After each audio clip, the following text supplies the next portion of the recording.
Well, greetings and welcome back to another episode of 52 Puzzles. Today I have a very groovy puzzle for you. It's one of my favorites. It's called the Impossible Square, and it goes like this.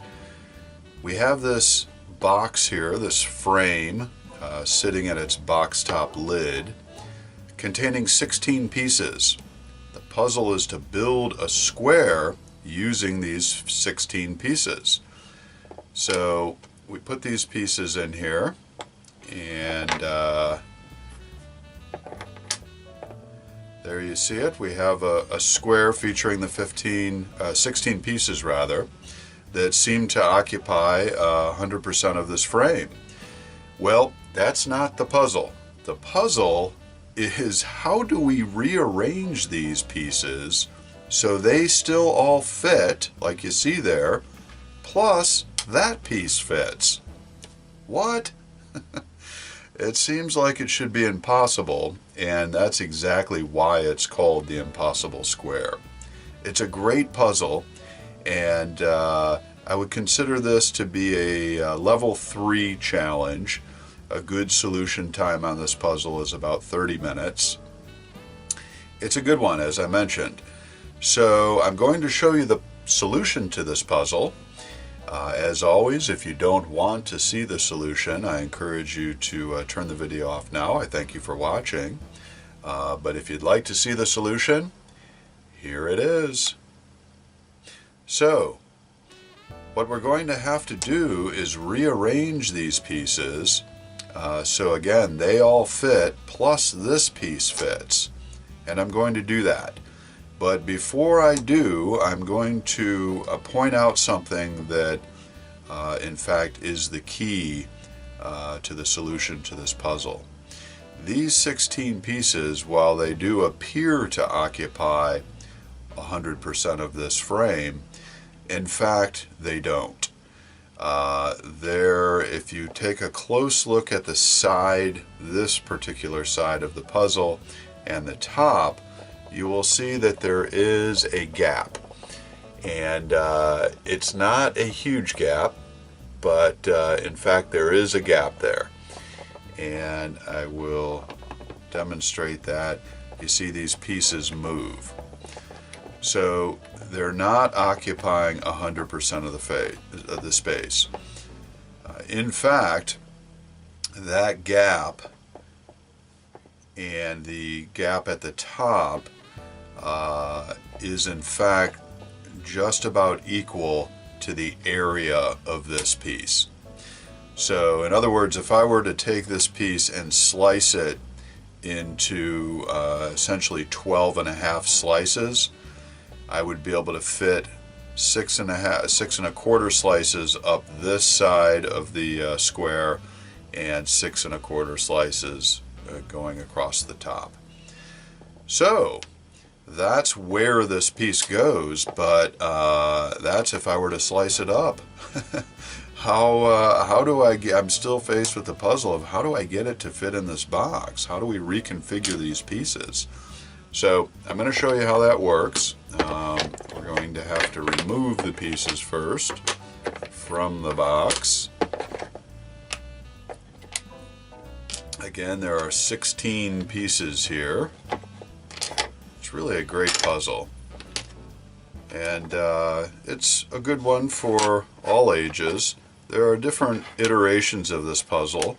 I've seen similar type puzzles with less pieces, but I like this one because, again, it does present a fairly decent challenge with 16 pieces. So the reconfiguration goes like this. It's basically what we're going to do is create these larger pieces in the middle, rather than being turned like this. We're basically flipping them over. So you'll see what I mean. I'm going to form a cross in the middle for those square pieces versus the 4-piece block that we had before. So you can probably already see how it's coming together here. This is going to go there. Come on now. There we go. Okay.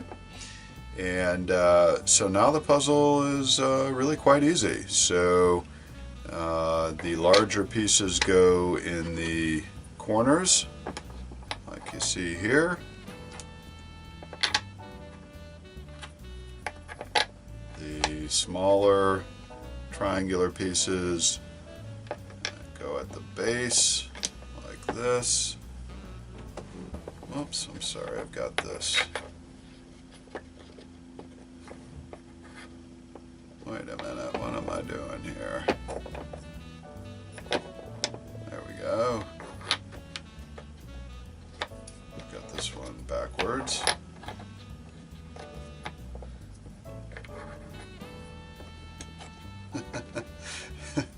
Put them in backwards. Okay, so that one goes like that. This one goes like that. That one there. And then this piece goes like that with this piece here. And so now you see we've got a much tighter fit in that frame. And now we place these 4 pieces here. Oops.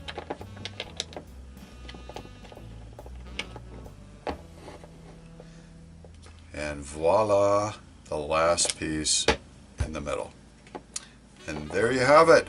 That is the solution to the impossible square puzzle. It's a good one. And you may have seen some videos on YouTube. I've seen them where the puzzle starts like this, and then the puzzler removes a piece. It happens to be one of the square pieces there, reassembles the puzzle, and then it appears to still occupy 100% of the space. Well, that is this puzzle. It really, doing it in reverse order, presents an illusion where the appearance is that the square is occupying 100% of the space, but in fact, there is that space that I first described.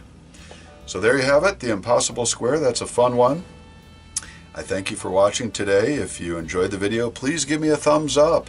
I'm trying to grow the channel, 52 puzzles. As I've said before, it's my intention to present you with a new puzzle, at least one new puzzle, every week. So again, thanks for joining me. Until next time, enjoy your puzzling. Good night.